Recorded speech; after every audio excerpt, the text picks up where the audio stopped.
ఈ ఉరుకుల పరుగుల జీవితంలో ఎంతోమంది అధిక ఒత్తిడికి లోనవడం వల్ల లేదంటే వంశపారంపర్యం వల్ల ఎంతోమందికి డయాబెటిక్ అటాక్ అవుతుంది.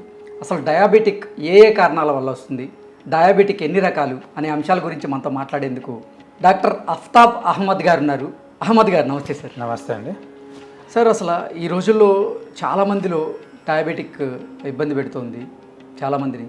అసలు డయాబెటిక్ ఎందుకు వస్తుంది, అసలు డయాబెటిక్ అంటే ఏంటి, డయాబెటిక్ ఏ ఏ కారణాల వల్ల వస్తుంది, డయాబెటిక్ ఎన్ని రకాలు? ఓకే, సో డయాబెటీస్ అనేది ఒక హార్మోనల్ డిసీజ్ అండి. ఇది మనం చాలా తరచుగా చూస్తుంటాము. దీన్ని మనం షుగర్ వ్యాధి కానీ మధుమేహం అని కూడా కామన్గా చెప్తుంటాము. డయాబెటీస్ రావడానికి ముఖ్యమైన కారణం ఏంటంటే మన శరీరంలో కావాల్సిన ఇన్సులిన్ లెవెల్స్. ఇన్సులిన్ అనేది ఒక హార్మోన్ ప్యాంక్రియాస్ ద్వారా ఉత్పత్తి అవుతుంది. ఈ ఇన్సులిన్ హార్మోన్ వల్ల మన శరీరంలో ఉన్న గ్లూకోజ్ ఉపయోగపడుతుంది. సో డయాబెటీస్లో ఏమవుతుందంటే ఇన్సులిన్ తగిన మోతాదులో ఉండకపోవడం కానీ లేకపోతే ఇన్సులిన్ సరిగా పనిచేయకపోవడం వల్ల మన శరీరంలో ఉన్న గ్లూకోజ్ మనకి ఉపయోగపడదు. దానివల్ల మనకు డయాబెటీస్ వస్తుంది. సో ప్రపంచం అంతటా తీసుకుంటే మనం భారతదేశంలో అత్యధికంగా మనము డయాబెటిక్ పేషెంట్స్ని చూస్తుంటాము. India is also called diabetic capital of the world actually.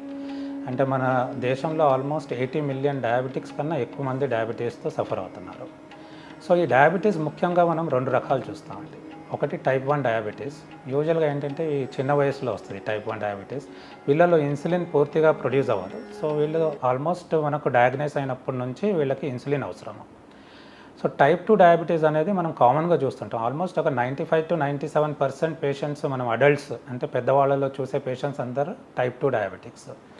వీళ్ళలో ఏంటంటే ఇన్సులిన్ సరైన మోతాదులో ఉండకపోవడం కానీ లేకపోతే ఇన్సులిన్ సరిగా పనిచేయకపోవడం వల్ల డయాబెటీస్ వస్తుంది. దీనికి ముఖ్యమైన కారణం ఏంటంటే ఒబిసిటీ, అంటే వెయిట్ పెరిగిపోవడం వల్ల ఏమవుతుందంటే ఇన్సులిన్ సరిగా పనిచేయదు. దీన్ని మనం ఇన్సులిన్ రెసిస్టెన్స్ అంటాము. సో వెయిట్ పెరిగిపోవడం అనేది ఇప్పుడున్న కాలంలో మనం చాలా కామన్గా చూస్తుంటాం. The reason is basically life style. So life style సరిగా ఉండకపోవడం వల్ల, పర్టికులర్గా మన డైటరీ హ్యాబిట్స్ సరిగా ఉండకపోవడం వల్ల, హై క్యాలరీ ఫుడ్స్ మనం తీసుకోవడం వల్ల, పర్టికులర్గా ఇప్పుడైతే చిన్నపిల్లలు కూడా ఫాస్ట్ ఫుడ్స్కి చాలా అలవాటు పడిపోతున్నారు. సో వెయిట్ పెరిగిపోవడం వల్ల ఒబెసిటీ డెవలప్ అవ్వడం వల్ల డయాబెటీస్ వచ్చే అవకాశం ఉంటుంది. దాంతోపాటు another important factor is sedentary life style అంటాం. అంటే ఏంటి, ఫిజికల్ యాక్టివిటీ బాగా తగ్గిపోవడం, ఎక్సర్సైజ్ లాంటివి, వ్యాయామం లాంటిది పూర్తిగా చేయకపోవడం వల్ల, ఒకటే చోట కూర్చొని మనము కంటిన్యూస్గా వర్క్ చేయడం వల్ల ఏమవుతుందంటే మన బాడీలో వెయిట్ పెరగడానికి అవకాశాలు పెరిగిపోతాయి. So poor dietary habits, decrease physical activity, ఈ కాంబినేషన్ వల్ల ఏంటంటే వెయిట్ పెరగడం వల్ల మళ్ళీ ఇన్సులిన్ సరిగా పనిచేయకపోవడము, ఇన్సులిన్ రెసిస్టెన్స్ డెవలప్ అయ్యి డయాబెటీస్ డెవలప్ అవ్వడం అనేది మనం one of the common reasons ఈ టైప్ 2 డయాబెటీస్ రావడానికి. ఇది కాకుండా ఫ్యామిలీలో డయాబెటీస్ ఉంటే కూడా పిల్లలకి డయాబెటీస్ వచ్చే అవకాశాలు కూడా ఉంటాయి. అలా అని ఇది 100% రిలేషన్ కాదు. ఓన్లీ పేరెంట్స్కి ఒకవేళ డయాబెటీస్ ఉంటే there is 40% risk of developing diabetes. పిల్లలకి 40% రిస్క్ ఉంటుంది షుగర్ రావడానికి. కానీ ఇది డయాబెటీస్ అనేది పేరెంట్స్కి లేకుండా కూడా డయాబెటీస్ రావచ్చు. అంటే రివర్స్గా కూడా ట్రూ. అంటే పేరెంట్స్కి డయాబెటీస్ లేకుండా కూడా పిల్లలకి డయాబెటీస్ రావచ్చు. కానీ పేరెంట్స్కి డయాబెటీస్ ఉంటే పిల్లలకి వచ్చే అవకాశాలు పెరుగుతాయి. 40% risk, but it's not 100% correlation అన్నమాట. సో ఈ కారణాల వల్ల షుగర్ రావడం జరుగుతుంది. సో ఇలాంటి రిస్క్ ఫ్యాక్టర్స్ ఉన్నవాళ్ళు డెఫినెట్గా సిమ్టమ్స్ ఏమైనా డెవలప్ అయితే చెక్ చేసుకోవాలి డయాబెటీస్ ఉందా లేదనేది. ఓకే, అహ్మద్ గారు, క్లోమగ్రంథి ఇన్సులిన్ని సహజంగా ఉత్పత్తి చేస్తుంది. కానీ చాలామందిలో ఇన్సులిన్ సహజంగా ఉత్పత్తి కాక వాళ్ళు ఇన్సులిన్ ఇంజెక్షన్స్ చేసుకునే స్థాయికి వెళ్ళిపోతారు డయాబెటిక్ పేషెంట్స్. అటువంటి వారి పాపం రోజు చాలా ఇబ్బందులకు గురవుతూ ఉంటారు. అసలు సహజంగా ఇన్సులిన్ ఉత్పత్తి అవ్వాలి అంటే ఏం చేయాలి? అంటే నార్మల్గా హ్యూమన్ బాడీలో ఏంటంటే ప్యాన్క్రియాస్ అనేది ఫంక్షన్ 100% ఉంటుంది. నార్మల్ ఫంక్షనింగ్ ప్యాన్క్రియాస్ ఉన్నప్పుడు ఇన్సులిన్ ఆటోమేటిక్గా ప్రొడ్యూస్ అవుతుంది. దానిలో ఏంటంటే ఎక్సర్సైజ్ ఇలాంటి ఫిజికల్ యాక్టివిటీ ఉన్నప్పుడు ఇన్సులిన్ యాక్షన్ ఇంకా బాగుంటుంది. కాకపోతే ఏమవుతుందంటే పేషెంట్స్ యూజువల్గా డయాబెటీస్ డెవలప్ అయ్యే వాళ్ళలో వెయిట్, నేను ఇందాక చెప్పినట్టు వెయిట్ పెరిగిపోయినప్పుడు ఏమవుతుందంటే ఇన్సులిన్ కరెక్ట్గా ప్రొడ్యూస్ అయినా ప్యాన్క్రియాస్ ద్వారా ఇన్సులిన్ ఉత్పత్తి కరెక్ట్గానే ఉంటుంది.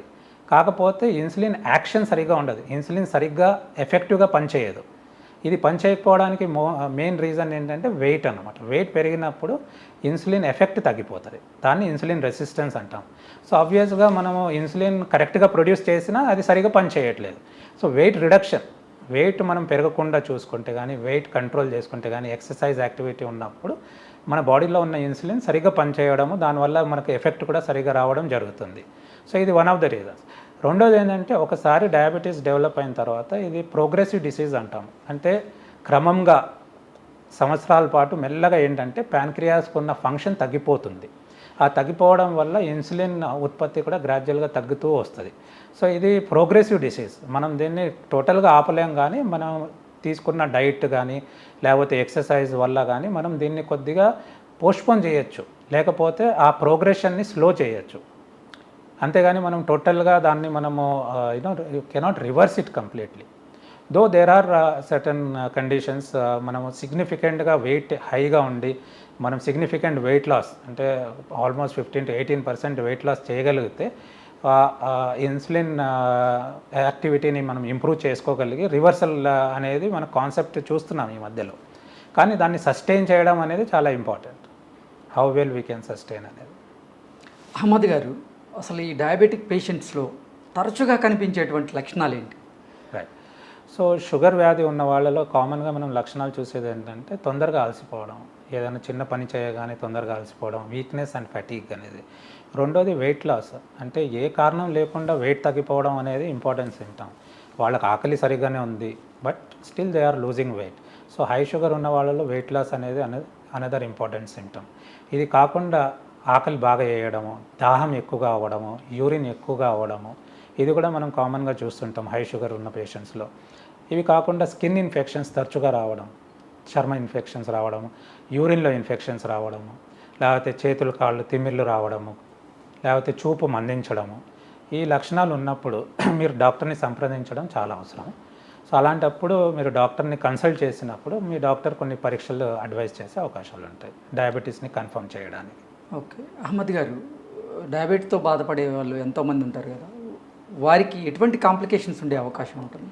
సో డయాబెటీస్ డయాగ్నైజ్ చేసిన తర్వాత దానికి సరైన ట్రీట్మెంట్ తీసుకోకపోతే, లేకపోతే డయాగ్నోసిస్ సరైన టైంలో అవ్వకుండా హై షుగర్స్తో మనం అలాగే కాంప్లికేట్ అయ్యే అవకాశాలు ఉంటాయి. సో ఈ డయాబెటీస్ ఇంప్రాపర్ ట్రీట్మెంట్ కానీ లేకపోతే ఇన్అడిక్వేట్ అంటే సరైన ట్రీట్మెంట్ కానీ కంట్రోల్లో మనం పెట్టుకోకపోతే వచ్చే కాంప్లికేషన్స్లో మనం కామన్గా చూసే కాంప్లికేషన్స్ ఏంటంటే, ఒకటి కంటి చూపు ఎఫెక్ట్ అయ్యే అవకాశాలు ఉంటాయి. కంటి నరాలు ఎఫెక్ట్ అవ్వడం వల్ల చూపులో మార్పులు వచ్చే అవకాశాలు ఉంటాయి. నెక్స్ట్ కాళ్ళ నరాలు ఎఫెక్ట్ అవ్వడం వల్ల కాళ్ళలో తిమ్మిర్లు రావడము, చేతుల్లో కాళ్ళలో తిమ్మిర్లు వచ్చి కాళ్ళు మంటలు, చేతులు మంటలు రావడము, నరాలు ఎఫెక్ట్ అవ్వడం అనేది కూడా మనం చూస్తుంటాం. కాళ్ళకి రక్త ప్రసారం కూడా తగ్గిపోవచ్చు, కాళ్ళలో చిన్న అల్సర్స్ వచ్చే అవకాశాలు కూడా ఉంటాయి. బాగా రక్త ప్రసారం తగ్గిపోయినప్పుడు ఇన్ఫెక్షన్ అల్సర్స్తో పాటు అయ్యి తర్వాత గ్యాంగ్రీన్ అనే ఒక కండిషన్ డెవలప్ అయ్యి కాళ్ళు యాంపుటేషన్ వరకు కూడా వెళ్ళే అవకాశాలు ఉంటాయి. ఇది కాకుండా కిడ్నీస్ కూడా షుగర్ పేషెంట్స్లో చాలా తరచుగా ఎఫెక్ట్ అవుతాయి. సో కిడ్నీస్ ఎఫెక్ట్ అయినప్పుడు ఇనిషియల్ స్టేజెస్లో కిడ్నీస్లో ప్రోటీన్ లీకేజ్ ఉంటుంది, తర్వాత కిడ్నీ ఫంక్షన్ క్రమంగా తగ్గిపోవడము, లేటెస్ట్ స్టేజెస్లో పేషెంట్స్కి కిడ్నీ ఫెయిల్యూర్ డెవలప్ అయ్యి డయాలిసిస్ పైన కూడా వెళ్ళే అవకాశాలు ఉంటాయి. సో ఇంకా మేజర్ ఆర్గన్స్లో హార్ట్ ఎఫెక్ట్ అవ్వడం వల్ల పేషెంట్స్కి హార్ట్ స్ట్రోక్స్ అంటే హార్ట్ అటాక్స్ వచ్చే అవకాశాలు కూడా ఎక్కువగా ఉంటాయి.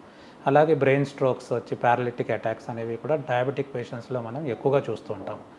ఇవన్నీ కాంప్లికేషన్స్ పేషెంట్స్ డయాబెటీస్ ఎర్లీగా డయాగ్నైజ్ చేసి కరెక్ట్గా ట్రీట్మెంట్ తీసుకుంటే చాలా వరకు ఈ ప్రాబ్లమ్స్ రాకుండా మనం అవాయిడ్ చేయొచ్చు. ఓకే. అఫ్తాబ్ అహ్మద్ గారు, అసలు డయాబెటిక్కి సంబంధించి మనకి డయాబెటిక్ అటాక్ అయిందని నిర్ధారించడానికి ఏ పరీక్షలు చేస్తే మంచిది? సో పేషెంట్స్ నేను ఇందాక చెప్పినట్టు డయాబెటీస్కి సంబంధించిన లక్షణాలు ఉన్నప్పుడు వాళ్ళు డాక్టర్ని కన్సల్ట్ చేసి సంప్రదించినప్పుడు డాక్టర్స్ యూజువల్గా కొన్ని కామన్ టెస్ట్ అడ్వైస్ చేస్తారండి. వీటిల్లో కామన్గా మనం అడ్వైస్ చేసే టెస్ట్లలో ఏంటంటే, ఒకటి fasting blood sugar, post prandial blood sugar and HbA1c అనే పరీక్ష. ఫాస్టింగ్ బ్లడ్ షుగర్ అంటే ఇప్పుడు రాత్రి భోజనం చేసిన తర్వాత పొద్దున్న పడగడుపున అంటే ఏమీ తినకుండా ఫాస్టింగ్ 8 to 12 hours ఫాస్టింగ్ తర్వాత మనం బ్లడ్ శాంపుల్ ఇస్తే దాన్ని ఫాస్టింగ్ బ్లడ్ షుగర్ అంటాము. ఒకవేళ ప్లాస్మా గ్లూకోజ్ ఫాస్టింగ్లో మోర్ దెన్ 126 అంటే మనం డయాబెటీస్ ఉందని నిర్ధారిస్తాం. అలాగే 2 hours అంటే మనం బ్రేక్ఫాస్ట్ చేసిన తర్వాత 2 hours తర్వాత ఇంకో శాంపుల్ ఇస్తాం. దీన్ని post prandial or post breakfast 2 hours sample అంటాము. దానిలో ఒకవేళ 200 కన్నా ఎక్కువ షుగర్ ఉంటే డయాబెటీస్ ఉందని మనం కన్ఫర్మ్ చేస్తాం. మూడో పరీక్ష ఏంటంటే HbA1c టెస్ట్ అంటాము. దీన్ని గ్లూకోజ్ మెమరీ టెస్ట్ అని కూడా అంటాము. ఇదేంటంటే లాస్ట్ 3 monthsలో యావరేజ్ బ్లడ్ షుగర్ ఎంత ఉందనేది. నార్మల్ షుగర్ లేని వాళ్ళలో ఇది లెస్ దెన్ 5.7% ఉంటుందండి. బార్డర్ లైన్ ఉన్న వాళ్ళకి 5.7 to 6.5, షుగర్ ఉన్న వాళ్ళకి ఇది 6.5% దాటిపోతుంది. సో ఈ 3 పరీక్షల ద్వారా మనము పేషెంట్కి డయాబెటీస్ ఉందా లేదా అనేది కన్ఫర్మ్ చేయొచ్చు. నార్మలా, బార్డర్లో ఉన్నారా, లేకపోతే డయాబెటీస్ వచ్చిందా లేదా అనేది మనం కన్ఫర్మ్ చేయొచ్చు. సో ఈ టెస్ట్లతో పాటు పేషెంట్స్కి వేరే ప్రాబ్లమ్స్ ఏమైనా ఉన్నాయా అనేది కూడా మనం చెక్ చేసుకోవాలి. అంటే మనం ఇందాక చెప్పుకున్నాం, ఒకవేళ షుగర్ ఉండి కంట్రోల్లో ఉండకపోవడం వల్ల, షుగర్ వల్ల వచ్చే కాంప్లికేషన్స్ రిలేటెడ్కి సంబంధించిన పరీక్షలు కూడా చూసుకోవాలి. అంటే పేషెంట్ వచ్చినప్పుడు మనం బ్లడ్ ప్రెషర్ చెక్ చేయడమే కాకుండా పేషెంట్స్కి కొలెస్ట్రాల్ లెవెల్స్ ఎలా ఉన్నాయని దానికి లిపిడ్ ప్రొఫైల్ టెస్ట్ అనేది ఉంటుంది. అలాగే కిడ్నీ ఫంక్షన్ ఎలా ఉంది చూడడానికి, యూరిన్లో ప్రోటీన్ ఏమైనా పోతుందా లేదా అని చూడడానికి urine micro albumin test, GFR test, kidney function test ఉంటుంది, అది కూడా చెక్ చేసుకోవాలి. అలాగే హార్ట్కి సంబంధించి అవసరం ఉంటే ఒక ఈసీజీ కానీ, ఎకోకార్డియోగ్రామ్ కానీ, టీఎంటీ కానీ మీ డాక్టర్ అవసరం అనుకుంటే ఈ పరీక్షలు కూడా అడ్వైస్ చేస్తారండి. ఓకే అహ్మద్ గారు, అసలు ఈ డయాబెటిక్తో బాధపడే వాళ్ళు ఏ ఆహార నియమాలు పాటించడం అవసరం? ఓకే, సో డయాబెటీస్ మేనేజ్మెంట్లో ముఖ్యంగా మనం పేషెంట్స్కి చెప్పేది ఏంటంటే 5 ఇంపార్టెంట్ థింగ్స్. ఒకటి ఏంటంటే పేషెంట్ డైట్ మేనేజ్మెంట్ చాలా ఇంపార్టెంట్. రెండోది ఎక్సర్సైజ్. మూడోది మెడికేషన్స్, మనం ఇచ్చే మెడిసిన్స్ ఏది ఎలా వాడాలి, ఎప్పుడు వాడాలి ఏంటనేది అది క్లియర్గా చెప్తాం.